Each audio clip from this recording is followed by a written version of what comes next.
Good morning. Thank you for joining us today. My name is Joe Tiani. I'm the President of the Ontario School Board Council of Unions, representing over 57,000 CUPE education workers in Ontario. Before being in this role, I worked as an educational assistant for 25 years in Stratford. With me today are two frontline educational assistants, Betty Lamers and Paul Nagin. Thank you for standing with us here today. My London OSBCU colleagues are also here with us.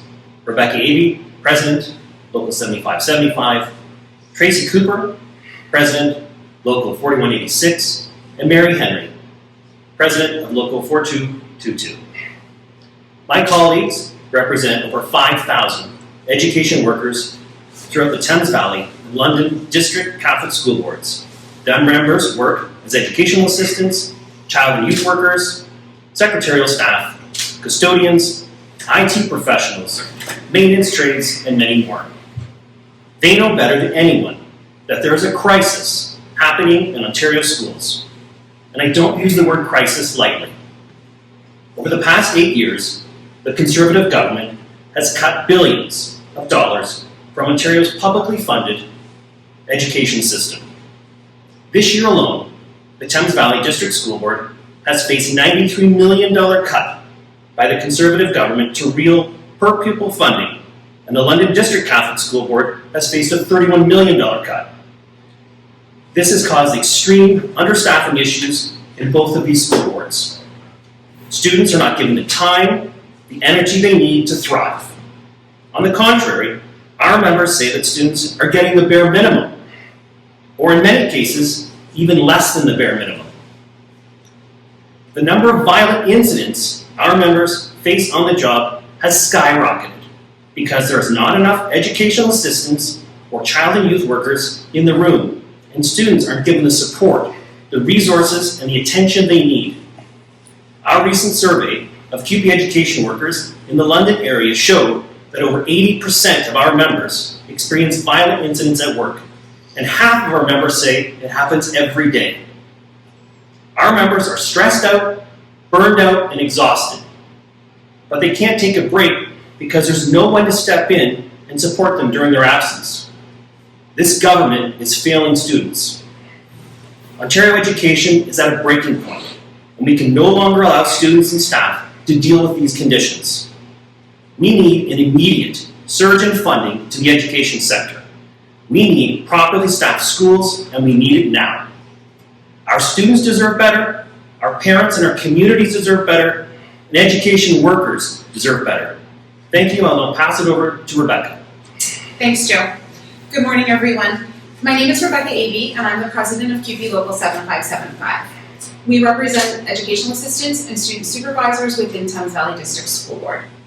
Prior to me being elected as the president of this local, I also worked as an educational assistant for about 25 years. So since that time, I've seen the condition change. There was a model that's focused on student need, student learning, and students' education. And now we've pivoted. That model is now reactive and lacks the supports we need to support our students. Right now, all we're trying to do is get students and workers through their day safely, which is the absolute bare minimum. Going over the statistics for London area, 97% of members of Local 7575 said they experience aggressive behavior that is either physical, emotional, or sexual in nature every single day. And I would challenge anybody watching this or in this room to think about when they go to work and if they could raise their hand and say, yeah, I go to work and I experience that every day, and that's okay, and I have to go back the next day. My response to this room and anyone watching this would be that answer would be no. So there are 1,700 educational assistants and student supervisors throughout Thames Valley. 10 years ago, educational assistants to small groups of students supporting academics such as math and English, other studies, and self-regulation was our main jobs. Now, we rarely do that. Our job is about protecting students, protecting our coworkers, and ourselves from violent incidents. Our primary role is behavioral support for students who are struggling to self-regulate within the education system. Our classrooms are frequently evacuated because of violent episodes, which completely disrupts the learning environment for students. The impact this has on the physical and mental health of students and workers is huge. The crisis in understaffing means that there's not enough support to meet the needs of students. There is not enough training for staff, and there is not enough staff in the classrooms. The resources are inadequate, and the tools to adequately support the complex needs of students is almost non-existent. I want to emphasize, this is not the fault of students. This is not the fault of communities or parents. This is purely a fault of the system that is being failed to adequately support them within their roles of students in schools. We need the government to implement a plan for concrete action immediately. We need to drastically increase funding. We need to increase services for mental health for the students we support.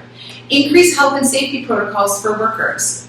We need more appropriate training and education for staff, and we need substantially more funding in order for the government to complete all these tasks. Paul. Good morning, my name is Paul Nagy. When I walk in the room, I'm typically asked, are you security, are you a bouncer, are you a former linebacker, did you play college football? No, I didn't. I worked as an EA for Thames Valley District School Board for approximately 12 years. I work in a department that's unique with a smaller group of kids, 6 to 10, depends on the class. They range from high behavioral needs to medical challenges. On a daily basis, we're expected to provide consistency with individualized supports in order to meet complex student needs. These are not supports that are being adequately supported to be implemented in school buildings to have those needs met. I love my job. I love having a great connection with the students I support, and I feel like I'm making a difference in their lives. I make them feel seen. I make them feel validated in a messed up system that's hard to break through, and honestly, some of those students are the highlight of my day. They really are. The system's dangerous though, and it's not helping anybody. The majority of our issues are caused by lack of staffing. We're having to double up on students that we might not have in the past, and take on 2 or more students who should have only ever had one-on-one support. A lot more hazards are possible and present when there isn't enough staffing, and that can cause more injuries to staff and students. It increases the likelihood of a situation going wrong. And those situations going wrong has rapidly increased over the years. I've been hit, I've been punched, and I've been kicked. I've been any kind of abuse possible. I've faced it. Harassment, physical, all of it. So have my colleagues. Again, I'm 6'3", I'm 330 pounds. I'm not built for this job. A lot of people walk in that building, they're getting a lot more hurt than someone like me. They're more vulnerable. These are moms, these are daughters, they're sisters. I have ADHD. I was the kid in school 25 years ago who might have needed an extra bit of help because I have a learning disability. I wasn't able to write well. 25, I'm aging myself, 25 years ago, I would have been pulled from class. I would have been getting extra help with writing, with just a little extra reading support, stuff like that. Today, I'm not confident that would be able to happen. My needs wouldn't have been met. I would not have been able to thrive in high school and education and elementary as I would have back then. In the past, there were less demands put on the system, but those demands were met with more adequate resources, and now we're being told to work with less resources, and a lot of good, qualified staff are leaving the field because they just can't do it anymore. We've been told to get creative in how we use our breaks because there isn't enough staff to cover us, and we're being told to take shorter breaks even. And on top of all of this, we're just struggling to make ends meet. I'm a single dad. I work 2, sometimes 3 jobs. I don't know what a day off looks like. And that's to support me and my son. I'm tired. I'm exhausted. This system has to change. We need more staffing, we need more funding, and we need it right now. Thank you. Good morning, everyone. My name is Betty Lamers, and I have worked as a registered early childhood educator since the early 80s. I've had many roles, but right now I am working with a kindergarten class at the Thames Valley District School Board. Like my colleague Paul, I enjoy working with children. When you are in it for this long, you are not in it for the money. You're in it because you love watching the children grow and learn. Every year you start off September with hope that this year will be a great year. Unfortunately, every year seems to get a little worse. We are more and more understaffed, we are more overworked and burnt out, and more unappreciated. We are not given the proper time and resources. We are dealing with children with extreme needs, with not enough support, and it becomes quite toxic for the children and the staff. Sometimes children become so extremely distraught that they throw tables or they destroy our personal property. Often, our physical welfare is jeopardized. And if it weren't for yard sales and dollar stores, we would struggle to have learning resources and items in our classroom that we purchase ourselves. In fact, the survey showed that over 75% of registered ECEs in the London area spent between $100 and $1,000 per year of their own money on materials for their classroom. We often share these items between classrooms because there are so few learning tools. If we had access to more educational toys and sit-down activities for the children we work with, our children would have more opportunity to learn and grow. More funding and more staff in schools would allow myself and my fellow registered ECEs to really focus on our students' learning. We want them to thrive in their best ability. Unfortunately, that's not what is happening in our schools today. Thank you. Hi everyone, my name is Tracy Cooper. I'm the president of CUPE 4186. Before becoming the president of my local, I worked as an educational assistant for about 19 years for the London District Catholic School Board. Now I represent almost 2,000 education workers, including EAs, ECEs, librarians, custodial and maintenance workers, clerical staff, chaplains, IT professionals, and many more. Our members deal with all of the same issues that my colleagues have discussed: extreme understaffing, underfunding, a dire need for more supports for students and staff, and violent incidents every day. Our board is so understaffed that just in the month of November, we had 779 failure to fill vacancies for educational assistants alone. Failure to fill means that if a member is away for some reason, their position was not filled by another member, and the students across the board were left without an educational assistant 779 times in 1 month. This is a direct result of having too few staff at the board and roles crucial to student success and well-being. And these hundreds of vacant spots directly contribute to an increase in violence in our workplace. Our members are exhausted and burned out. They are frequently taking on 2 or 3 more jobs at once without getting paid for it. The survey showed that over 140 full-time jobs are done for free in CUPE education workers at the London area school. We can't allow this to happen any longer. We need more funding and we need more staffing and support. Thank you.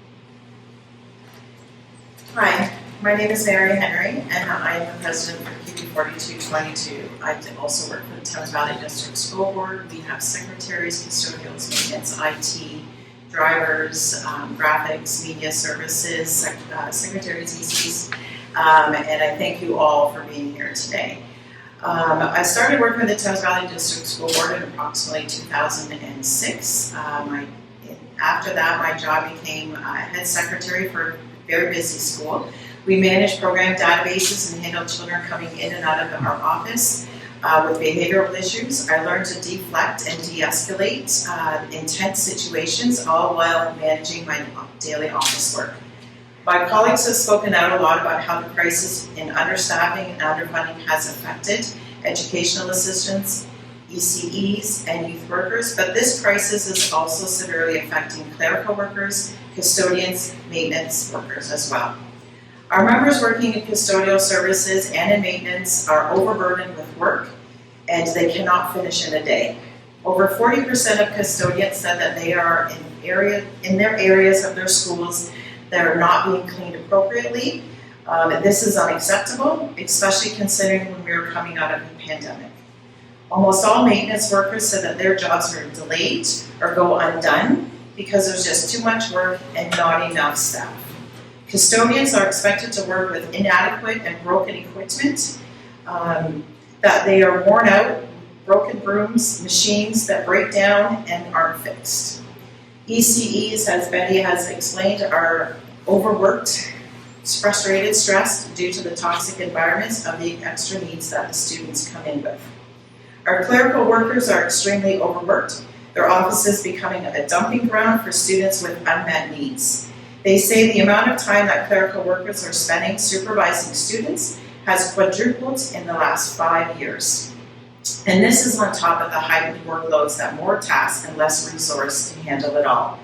And of course, violence is a major issue for those workers too. Our members deal with violence on a day-to-day basis. They face harassment, intimidation, hostile environments coming from all angles. This has to stop. Our members cannot go on like this, and neither can our students. Thank you. Thank you for being here. If there's any questions, we will take any questions. I have some questions. You're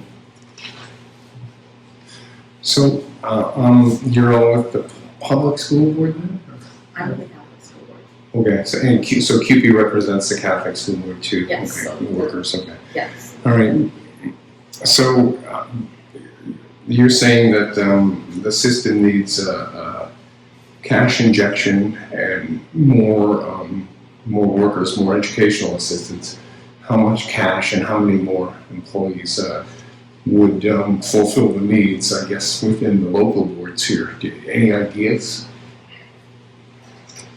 I mean, I think Tracy talked clearly about her vacancy rates, 779 unfilled jobs, right? So in the Catholic board alone, that's 780 bodies that are not supporting student needs. In Thames Valley, unfortunately, 75, our vacancy rates are much higher than that. Our vacancies are in the thousands. So we are 2,000 plus monthly of unfilled vacancies. Retention and recruitment is the main issue that impacts that, right? People who've been around a long time are stressed, burnt out, and unable to fulfill the requirements of the job. They're leaving and they're taking other jobs. Young students graduating from programs of college, they're coming in, they're seeing the environment that they're expected to work in. They're seeing the conduct, they're getting hurt, and they're 22 years old, 23 years old, and they're recognizing very early that this isn't something that they can continue to do for the rest of their life. There is a huge issue, and the funds aren't there. We know we're the lowest paid workers as well, right? There is no buy-in to working in the conditions that we work in. And this, just to pick up on that, this is, the comments here are from a London perspective, but this is not a unique problem to London. This is a systemic problem across the province where this government has continually underfunded education in the province of Ontario. They seem to not value education workers or the education system. So are kids becoming more violent, or what's happening there? Anybody know? Are they more violent? I mean, you've all been doing this a long time. So what I've seen, if I can, Yep. that's okay. In the years that I worked for the school board, previously when I first started, we had a lot more support mechanisms in place for both the students as well as the staff because it affects everybody. In the past, I would say probably close to 10 years or so, with those supports in place, everybody could get the needs that they needed to be successful, to not have the issues that we're having, and there was accountability and responsibility on there. So there's a lot of different kind of teaching.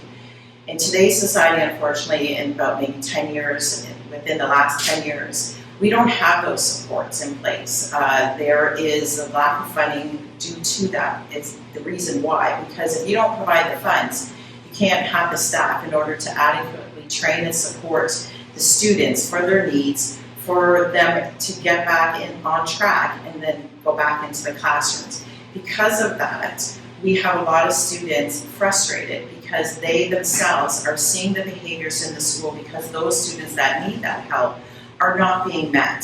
So it causes conflict amongst the other students. So then you have even more of an uproar. It trickles down to everybody.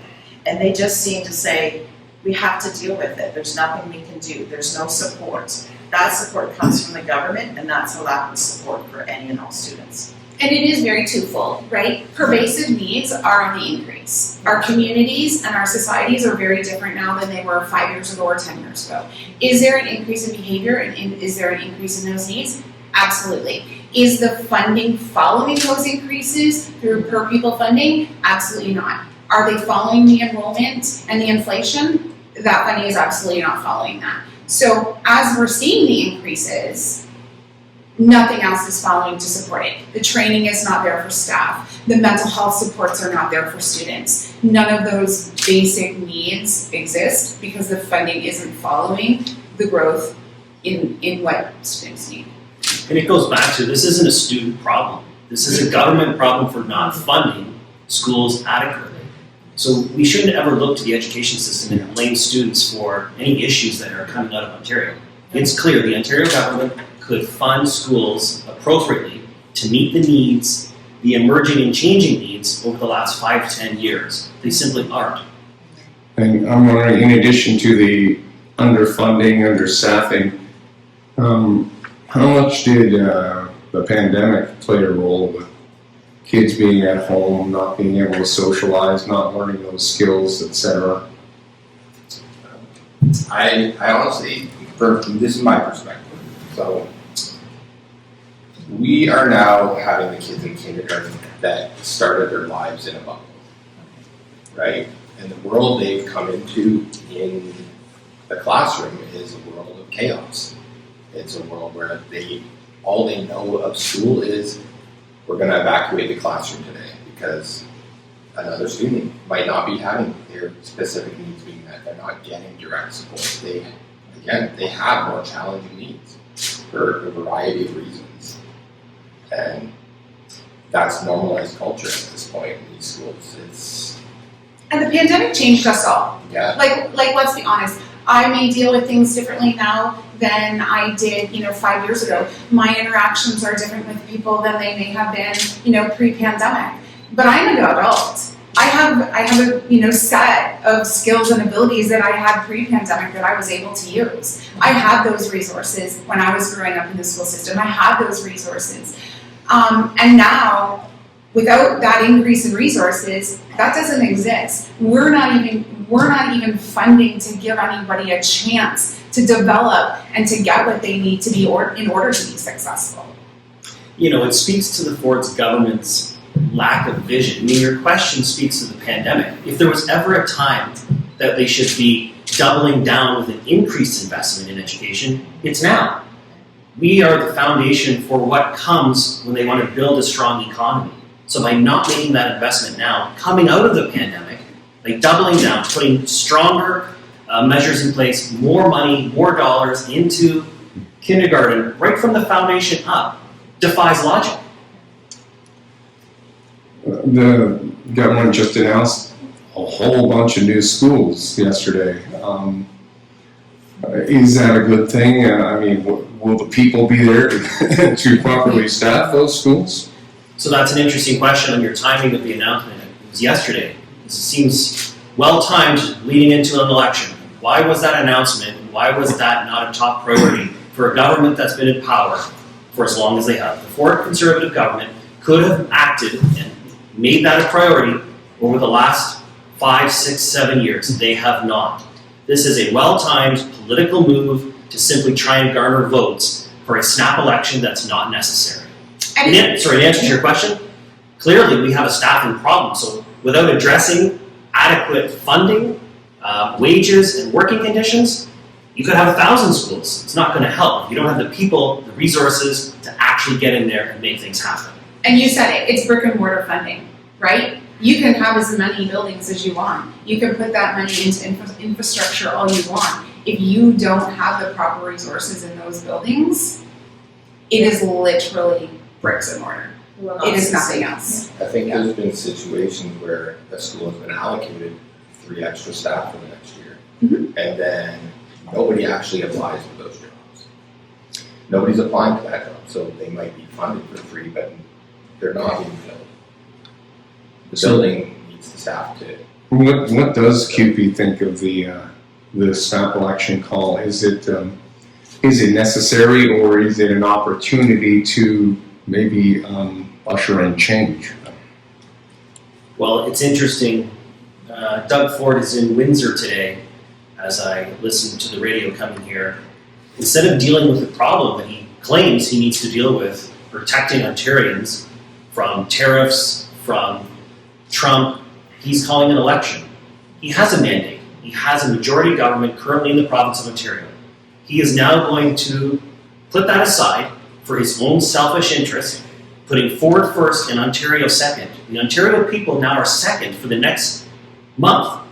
So he's not going to be focused on fighting Ford and fighting tariffs. So from the OSBCU's perspective, this is a colossal waste of tax dollars that should be refocused, and his laser focus should be on the key issues in Ontario. That's why he was elected. He's letting the people down.